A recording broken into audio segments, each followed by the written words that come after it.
Essa questão também vai cobrar um assunto muito frequente nas provas da Universa. E que assunto é esse? Nós já vimos nas questões anteriores que é o assunto de paráfrase. Paráfrase é o quê? É a reescritura de um texto com outras palavras. E quando você reescreve, você tem que manter o quê? As ideias originais e a correção gramatical. Veja o que o enunciado diz. Vamos voltar aqui. Assinale a alternativa correta. Tá? Quando ele fala assim, alternativa correta, ele pode estar falando também de interpretação e de gramática. Vamos ver o que é. A frase não sobrava muitas horas para o trabalho científico, reescreve com correção ao original das linhas 42 e 43, a frase original. Veja bem, quando ele fala reescreve com correção, agora ele já está falando só de gramática, tá? Quando eu falo que assinale a alternativa correta, que pode ser texto ou gramática, é porque aqui no meio pode falar assim, a palavra tal tem o sentido de tal, então seria mais texto. Podemos inferir que tal, então seria texto. Mas aqui não, ele falou de correção, então é o quê? Então é gramática. A frase não sobrava muitas horas para o trabalho científico, reescreve com correção a original das linhas 42 e 43. Aqui você já olha logo a gramática, olha só, não sobrava muitas horas. Olha só, pergunte aqui quem é o sujeito desse verbo. Qual é a perguntinha que você faz para encontrar o sujeito de um verbo? O que é que? Então, o que é que não sobrava? O que é que não sobrava? Muitas horas. Ora, se o que é que pergunta e a gente encontra o sujeito é muitas horas. Ora, se o sujeito é muitas horas plural, esse verbo aqui também deveria estar no plural. Não sobravam muitas horas. Então aqui nós temos um erro de concordância verbal. O erro concordância verbal. Portanto, alternativa A incorreta. Alternativa A incorreta. Letra B. Na oração, fazendo a comida crescer, há exemplo de linguagem conotativa, tá? Fazendo a comida crescer. O que é linguagem conotativa? Linguagem conotativa é a linguagem figurada, não é verdade? Então, fazendo a comida crescer, com certeza, há uma linguagem conotativa. Vamos ver lá no contexto? Vamos voltar ao texto para pegar aqui o contexto, tá? Na linha 40 do texto. Ok, voltando na linha 40, lendo um pouquinho antes. Olha só, é o momento em que a tecnociência se converte em show. Se não, como explicar a inviabilidade da pesquisa científica em um ambiente onde 8 pesquisadores enclausurados e isolados do mundo passavam 95% do tempo lutando pela sobrevivência, fazendo a comida crescer, lutando contra pragas e tentando resolver problemas básicos como higiene e saúde? Na verdade, o texto, como você já leu, fala o quê? De uma experiência em que alguns cientistas ficaram enclausurados, né? O projeto chamado Biosfera, e eles tinham que fazer ali, tinham que plantar, tinham que se proteger, proteger aquela plantação das pragas e tudo, para que eles pudessem se alimentar. Então, quando ele fala fazendo a comida crescer, não é bem fazendo a comida crescer, fazendo as plantas, né, crescerem ali, não a comida em si, não é verdade? Então, esse fazendo a comida crescer, na verdade, fazendo as plantas crescerem. Então, aqui, na verdade, nós temos uma linguagem conotativa, assim. Então, a alternativa B está correta. Vamos ver agora. Ok, então, na oração fazendo a comida crescer, há exemplo de linguagem conotativa. Na verdade, a questão está correta. Não é bem fazendo a comida crescer, como nós vimos no texto. É fazendo a plantação crescer, as plantas crescerem, né? Então, a alternativa B é a resposta correta. Vamos ver a alternativa C. Na comparação entre a palavra endocolonização e um termo como endogamia, e considerando que gamia é um elemento composto com significado de união, casamento, é correto o entendimento de que endogamia significa o estado daquele que se casa com um membro de tribo ou de classe diferente de sua própria classe. É errado, olha só. Endo significa dentro, interno, tá? Então, endo, interno, dentro. Então, endogamia não é casamento com pessoas de classes diferentes, de tribos diferentes, mas casamento com pessoas da mesma classe, da mesma tribo, do mesmo grupo social. Então, a questão interpreta erroneamente a história do endo.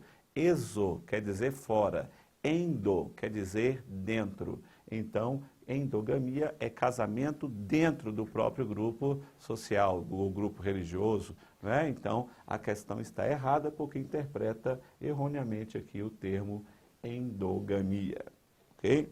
Depois, D. A passagem dos termos da oração havia outro objetivo secreto. Para o plural, estaria correta na construção. Haviam outros objetivos secretos. Então, olha só. Havia outro objetivo secreto, haviam outros objetivos secretos.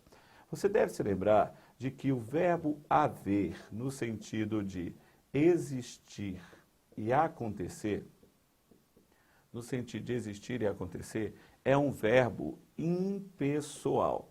O que é um verbo impessoal? É um verbo que não tem sujeito. E por isso a gramática diz que esse verbo deve ficar o quê? No singular. Então, não é haviam outros objetivos. O certo deveria ser havia outros objetivos. Então, lembre-se, verbo haver, no sentido de existir e acontecer, é um verbo impessoal. E os verbos impessoais devem ficar no singular. Professor, quais são outros verbos aí impessoais? Será que algum deles pode ir para o plural? Porque isso pode cair na minha prova, certo? Então, vamos ver aqui outros exemplos de verbos impessoais. Veja bem, eu digo que há esse grupo aqui, ó. Primeiro grupo, né, então nós temos o verbo haver no sentido de existir e acontecer. Este aqui é o primeiro dos verbos impessoais. Então, ele tem que ficar no singular. Mesmo que haja uma locução verbal, viu? Se eu tiver assim, pode haver opiniões divergentes.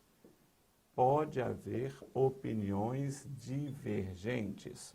Por exemplo, ó, eu não posso colocar isso aqui no plural, podem haver, tá? Jamais eu posso fazer isso aqui, ó, tá? A gramática diz que o verbo haver, se estiver numa locução verbal, ele transmite sua impessoalidade para o verbo auxiliar. Então não é podem haver, é pode haver. Se eu colocar assim, ó, vai haver outras reuniões, vai haver outras reuniões. Jamais eu poderia colocar vão haver outras reuniões. Por que, professor Paco? Porque o verbo haver, no sentido de existir e acontecer, deve ficar no singular. Então, não é vão haver, o certo é vai haver. Essa aqui seria a forma correta, vai haver. Beleza? Então, o primeiro dos verbos impessoais é o verbo haver, no sentido de existir e acontecer.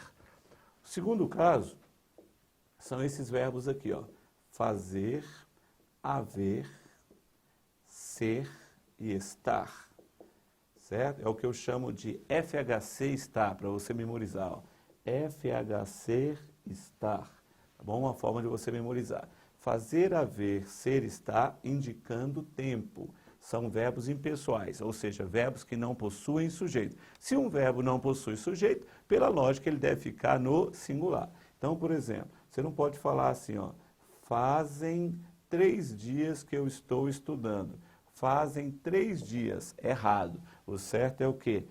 Faz 3 dias, porque o verbo fazer, indicando o tempo, é um verbo impessoal. E os verbos impessoais devem ficar no singular. Existe uma exceção, tá? Então, fazem 3 dias? Não, faz.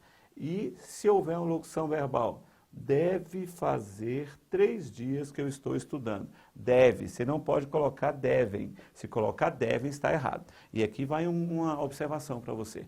Cuidado, você que está estudando, a tendência natural é você querer colocar o plural. A tendência natural é você querer falar assim, devem fazer 3 dias, fazem 20 anos que estou casado, fazem 6 meses que estou estudando para concurso, vai fazer 2 anos que moro em São Paulo. Não é não é vão fazer, o certo é vai fazer. Não é podem fazer, o certo é pode fazer. Então, pegue aí, verbo fazer, indicando tempo, mesmo que esteja com o verbo auxiliar, ambos têm que ficar no singular, beleza?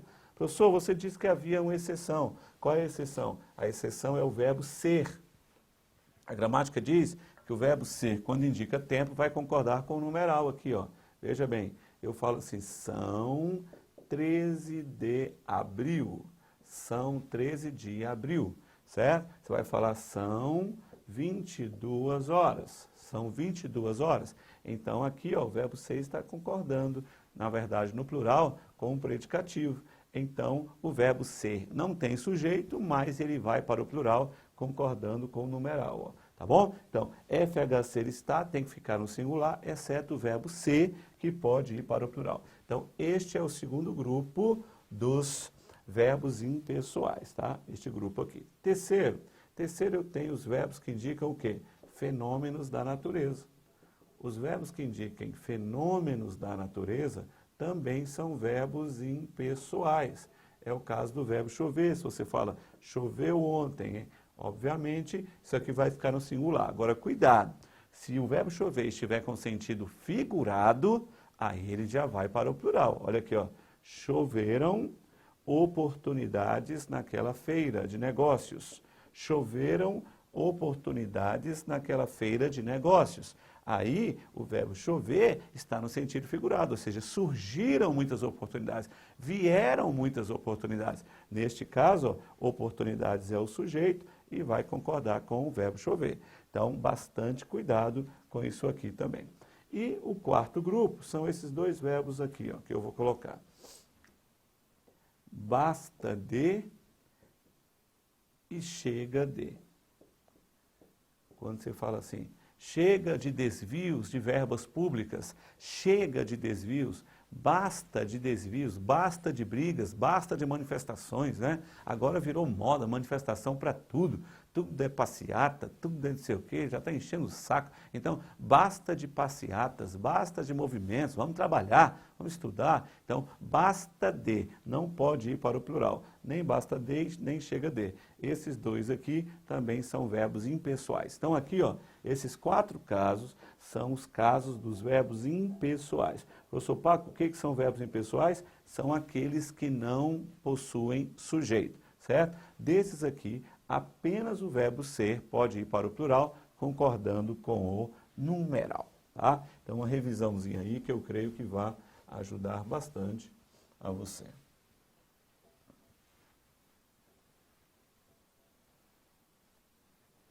Ok? Vamos lá. Então, a questão, a letra D, está incorreta. Ok. Letra E. A expressão inicial do texto, se utilizada em uma rápida notícia da seção dia a dia de um jornal, estaria normalmente adequada com a seguinte transformação, ó, que na verdade é texto praticamente. Aos 26 dias do mês de setembro do ano de 1991, 4 homens e 4 mulheres entraram em uma gigantesca estrutura geodésica. Aí claramente está errado, olha só. É uma rápida notícia da seção dia a dia de um jornal. Ora, isso aqui está mais para uma ata, não é verdade? Aos 26 dias, não sei o quê. Opa, voltando aqui. Então, olha só. Aqui. Ó, aos 26 dias do mês de setembro do ano de 1991. Ora, isso aqui é a estrutura de ata. Então, você vê que claramente, numa notícia rápida, não seria empregado esse texto. Portanto, a resposta correta da questão 3, vamos ver aqui, a resposta correta é a alternativa B, B de bola, que fala da linguagem conotativa, ok? Vamos então para a próxima questão. Agora já é um outro texto, tá? Vamos ver aqui rapidamente para nós entendermos esse texto. Número 1. Aliás, vamos ler aqui o texto. Um dia, quando lhe perguntarem onde é que nasceu, a moça poderá responder sorrindo, na lixeira, pois realmente foi ali que a jogaram, entre cascas de banana e borra de café, para que não vivesse. E foi dali que a retiraram, viva, para que desse testemunho. Até numa lixeira a vida pode começar. O suposto nascimento anterior, num quarto, não vale para essa menina da rua Pedro Américo. Ele se consumou na clandestinidade, a contragosto da mãe, talvez sem que o pai tivesse notícia, e mesmo sem que a mãe tivesse notícia do pai. não era desejado, não veio precedido de amor, mas de vergonha, medo, angústia, recriminação. Quem nasce sob tais condições negativas é como se não nascesse. E a lixeira foi um instrumento providencial que ocorreu à mãe dessa menina errada, para anular em escala individual o efeito da explosão demográfica. Enquanto não se decide a construção de crematórios para os que acabam regularmente, aí está para os que começam irregularmente o incinerador do lixo doméstico. Nem seria preciso queimar a menina com os demais detritos da casa. A morte viria logo, necessária, oportuna, benfazeja. Mas naquele dia a lixeira reagiu de forma imprevista. A lixeira reagiu, você vê uma linguagem conotativa, ele vai fazer essa pergunta lá na frente. A lixeira reagiu de forma imprevista, abstendo-se de cumprir a missão que já tantas mães solteiras, desesperadas ou não, lhe confiaram. Ficou surda aos argumentos sociais, morais e econômicos que demonstram a inconveniência de salvar-se uma vida de origem equívoca e de custeio incerto. Guardou a menina como a lixeira pode guardar, sem qualquer cuidado higiênico ou resquício de conforto, mas guardou-a. Não lhe abafou o chorinho com o desmoronamento de um pacote de resto de cozinha ou a queda de uma lata vazia de pessegada sobre a cabeça. Na verdade, estimulou-a a chorar e bradar, dando-lhe ar pútrido e temperatura de fornalha, para que melhor protestasse e atraísse, pelo sofrimento revoltado, a atenção do faxineiro. E chegou o faxineiro e tirou daquelas entranhas a recém-nascida, como o obstetra faz o parto. Estava nascendo na porcaria uma criança, e outro menino não nasceu, faz muito tempo, num coxo de comida de animais, no estábulo, entre o farelo e o milho. A lixeira pode fazer as vezes de maternidade, berçário moderno para a vida que quer manifestar-se. De qualquer modo, e não encontra outra saída. O obscuro humanitarismo, a piedade e a simpatia dessa lixeira não salvaram, criaram a vida. Foi lá que a criança verdadeiramente nasceu, quando os seres humanos, a ordem econômica e os últimos preconceitos lhe negaram ou lhe impediram a existência. A menina, mais tarde, poderá dizer com alegria reconhecida: devo minha vida a uma lixeira, foi nela que vim ao mundo. E nós também devemos alguma coisa a essa lixeira, a lição de respeito à vida, né? Um texto excelente aí, meio irônico, uma crônica, né, de Carlos Drummond de Andrade, olha só. Carlos Drummond de Andrade, poesia e prosa. Ok, questão 4. Em muitas passagens do texto, aparece a figura de estilo conhecida como personificação ou prosopopeia. Isso aqui é algo comum também nas provas do universo, figuras de linguagem, tá? E o que são figuras de linguagem? São artifícios que os autores utilizam, normalmente os grandes autores da literatura utilizam, o quê? Para dar uma expressividade maior a um texto, a um trecho, a uma expressão. Então, eles usam essas figuras de linguagem. Bom, é uma figura de estilo, né, de linguagem, conhecida como personificação ou prosopopeia, que consiste em atribuir a objetos inanimados ou a seres irracionais sentimentos ou ações próprias dos seres humanos. Assinale a alternativa em que não aparece essa figura, tá? Que é a personificação ou a prosopopeia. Um exemplo claro, por exemplo, que cai bastante em prova, é do hino nacional. Quando você fala, ouviram do Ipiranga as margens plácidas, significa o seguinte: as margens plácidas do rio Ipiranga ouviram um grito, um brado retumbante de um povo heróico. Ou seja, as margens calmas do rio Ipiranga ouviram um brado, não é? Então, as margens têm como ouvir alguma coisa? É óbvio que não, é o ser inanimado. Mas aí nós estamos dando características humanas a esse ser inanimado. É nisso que consiste a prosopopeia. Vamos lá. Ok, voltando aqui. Bom, então olha aqui. Assinale a alternativa em que não aparece essa figura.